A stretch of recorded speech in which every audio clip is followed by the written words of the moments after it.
RJD के मुख्य प्रवक्ता और पार्टी के वरिष्ठ विधायक भाई वीरेंद्र हमारे साथ हैं। सर, तमिलनाडु में बीजेपी का ऐसा कहना है कि दर्जन भर बिहारी मजदूरों की पिटाई से मौत हो गई। वो लोग वापस आना चाहते हैं, डर से काम पे नहीं जा रहे हैं। उन लोगों की कोई मदद वहां नहीं कर रहा। तो हम लोग सदन में चर्चा चाहते थे, लेकिन डिप्टी सीएम गायब है। नहीं, सबसे बड़ी चीज है कि बीजेपी वाले का कोई जवाब देना उचित नहीं है, इसलिए कि ये देश तोड़ने वाले हैं, देशद्रोही लोग हैं। इन लोगों ने अंग्रेजों से मिलकर लोगों का फांसी चढ़वाने का काम किया है, देश बांटने का काम किया है, इसलिए इन लोगों की बात कुछ करने की ज़रूरत नहीं है।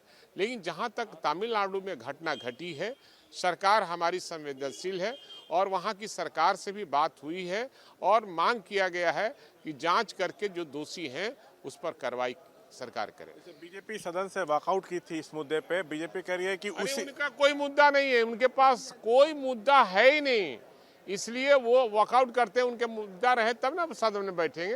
जैसे आपने कहा कि सरकार बात की है वहाँ के सरकार से और मांग की है कि उच्च स्तरीय कार्रवाई हो, जो पीड़ित हैं उनको राहत दी जाए, लेकिन बीजेपी कह रही है कि तेजस्वी जी वहाँ गए उसी दिन बर्थडे में वहाँ के सीएम के, लेकिन बात नहीं की इस मुद्दे पे परिजनों से। नहीं, उनको संज्ञान में देकर बात करेंगे क्या? उनको साथ में लेकर बीजेपी वाले को लेकर बात करेंगे क्या?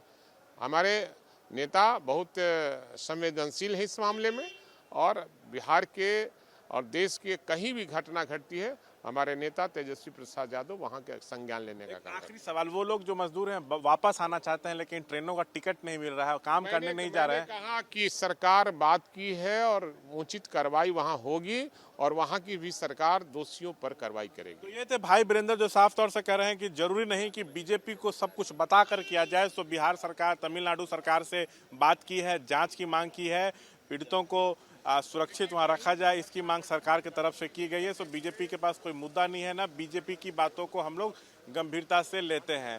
इन्होंने कहा कि तेजस्वी भी वहां हैं, तो उन्होंने भी बात तमिलनाडु सरकार से की है। बता दें, तमिलनाडु में पिटाई से लगभग दर्जन भर मजदूरों की मौत हो गई है, ये बीजेपी दावा कर रही है।